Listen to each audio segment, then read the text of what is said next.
हा माझा खूप जुना मित्र आहे आणि आता आम्ही सहकारी आहोत। आमच्या कुटुंबातला शिवसेना परिवारातला तो एक सदस्य आहे।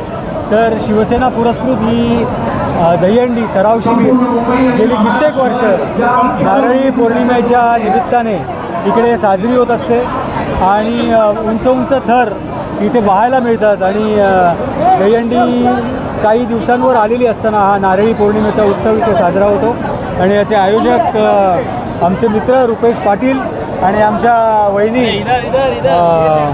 सौभाग्यवती रुपेश पाटील, प्रिया पाटील यांनी हा आयोजित केलेला दहीहंडी सराव शिबिराचा उत्सव पाहताना खूप आनंदही होतो आणि ह्याचा मित्र आणि वहिनी आयोजक आहेत याचा अभिमान देखील वाटतो। काय सामाजिक संदेश दिला या ठिकाणी सुशील गोविंदांसाठी? मला असं वाटतं की दहीहंडीचे असे जे उंच थर रचले जात आहेत तसेच महाराष्ट्राच्या प्रगतीचे थर माननीय मुख्यमंत्री एकनाथजी शिंदे साहेब यांनी रचलेले आहेत।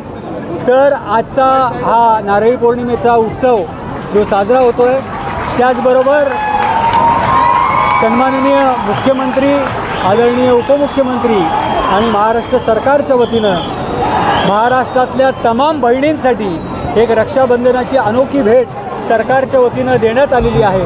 त्याच्यामुळे प्रथम यंग उमरखाडी गोविंदा पथक ह्याचे उपाध्यक्ष मंगेश बेलोसे, तो माझा मामा आहे, तर त्याने मला इथे इन्व्हाइट केलं आणि मी दरवर्षी न विसरता येते। म्हणजे दरवर्षी अजून जास्त रिस्पॉन्स बघायला मिळतो। आता तुम्ही बघू शकता अख्खी उमरखाडीची गल्ली भरली आहे बाहेरपर्यंत, तर असा ह्याच्यापेक्षा खूप जास्त रिस्पॉन्स महिला गोविंदा पथकांना काय आव्हान करा? महिला गोविंदा पथकांना आव्हान करायची गरजच नाही आहे, कारण मुलींची पॉवरच तेवढी आहे आणि त्या तेवढ्या केपेबल आहेत, त्याहून जास्त केपेबल आहेत। आणि मी आत्ता जितके मुलांचे गोविंदा पथक आहेत तेवढ्याच महिला गोविंदा पथक बघते आणि इतक्या प्रमाणात आहे। तर मी सगळ्यांना ऑल द बेस्ट सांगेन आणि प्लीज स्वतःची काळजी घ्या। थँक्यू। आपण नारळी पौर्णिमेचा उत्सव दरवर्षी या मोठ्या प्रमाणात साजरा करत असतो आणि यावर्षी सुद्धा गोविंदा पथक खूप मोठ्या संख्येने ते सहभागी झालेले आहेत आणि त्यांचा उत्साह बघून आपल्याला त्यांना एवढंच सांगेन की यापुढे वर्षानुवर्ष असाच उत्साह लोकांच्या मनात जागता ठेवण्यासाठी आपण ही मराठी परंपरा जपली पाहिजे आणि ती नक्की आपल्या आज मुख्यमंत्री साहेबांनी ती जपत गेलेली आहे। त्याच्यामुळे मराठी सण वर्षानुवर्ष आता मोठ्या उत्साहात साजरे करत आहोत आपण।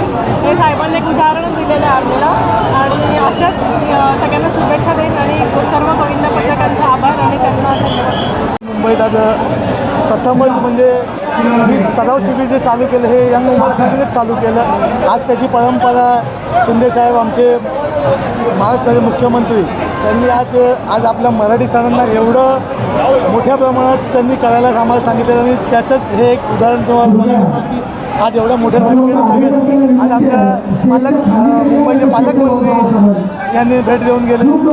साहेब आज इथे सगळेजण मला आज शुभेच्छा देण्यासाठी आहेत आणि मी त्यांचे सगळ्यांना धन्यवाद मानत आहे। ते सर्व गोविंदा पथकाने असंच चांगल्या प्रकारे थर लावावे व काळजी घ्यावी ही सर्व गोविंदा पथकांना मी माझ्याकडनं विनंती करतो।